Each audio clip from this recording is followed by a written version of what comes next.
ராணிப்பேட்டை மாவட்டத்தில் தற்போது பெய்திருக்கும் கனமழை காரணமாக விவசாய நிலங்கள் பாதிப்படைந்துள்ளன.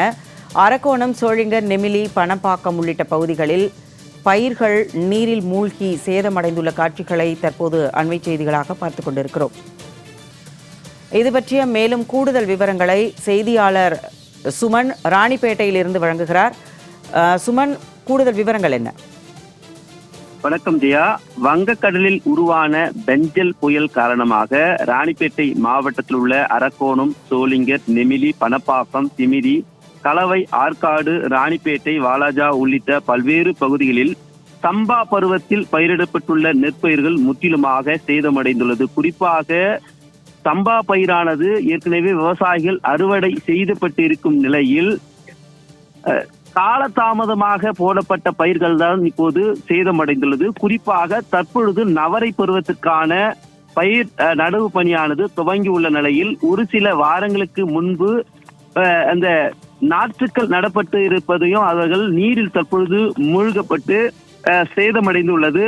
உடனடியாக வேளாண் அதிகாரிகள் நேரடியாக கள ஆய்வு மேற்கொண்டு நிவாரணம் வழங்குவதற்குண்டான நடவடிக்கைகளை மேற்கொள்ள வேண்டும். இது தொடர்பாக நமது மாவட்டத்துடைய வேளாண் அதிகாரிக்கு தொடர்பு கொண்ட பொழுது அவர் போன் எடுக்கவில்லை. மேலும் எவ்வளவு பாதிக்கப்பட்டு இருக்கிறது என்பது இனிமேதான் தெரிய வரும். ஏனென்றால் வேளாண் அதிகாரிகள் சென்று அசஸ்மெண்ட் செய்யப்பட்ட பிறகுதான் எவ்வளவு பாதிக்கப்பட்டு இருக்கிறது என்று தெரிய வரும்.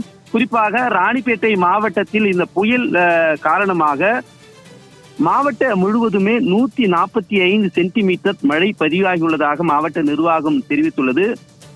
அதன்படி அதிகபட்சமாக ஆற்காட்டில் 17 சென்டிமீட்டரும், வாலாஜாவில் 15 சென்டிமீட்டரும், கலவை பகுதியில் 15 சென்டிமீட்டரும், சோளிங்கர் பகுதியில் 14 சென்டிமீட்டர், அரக்கோணத்தில் 14 சென்டிமீட்டர், காவேரி பாக்கத்தில் 13 சென்டிமீட்டர், எல்லா பகுதியிலுமே சென்டிமீட்டர் அளவு, அதாவது 10க்கு தாண்டி தான் மழையானது பதிவாகியுள்ளது. இதன் காரணமாக ஓடைகளில் தண்ணீர் பெருக்கெடுத்து ஓடுகிறது. அதே போல் மாவட்டத்தில் உள்ள 32க்கும் மேற்பட்ட ஏரிகள் நிரம்பி வழிகின்ற ஒரு சூழல் தான் ஏற்பட்டுள்ளது.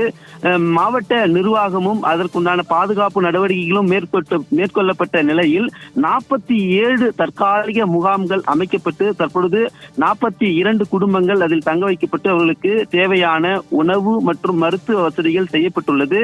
மேலும் ஏரிகளில், குளங்களில் தண்ணீர் நிரம்பி வருவதன் காரணமாக யாரும் மீன் பிடிக்க செல்ல வேண்டாம் எனவும், அதே போல் வேடிக்கை பார்க்க செல்ல வேண்டாம் எனவும் மாவட்ட நிர்வாகத்தின் சார்பில் தகவல் தெரிவிக்கப்பட்டு மாவட்ட ஆட்சியர் முனைவர் சந்திரகலா ஒரு அறிக்கையும் வெளியிட்டுள்ளார்.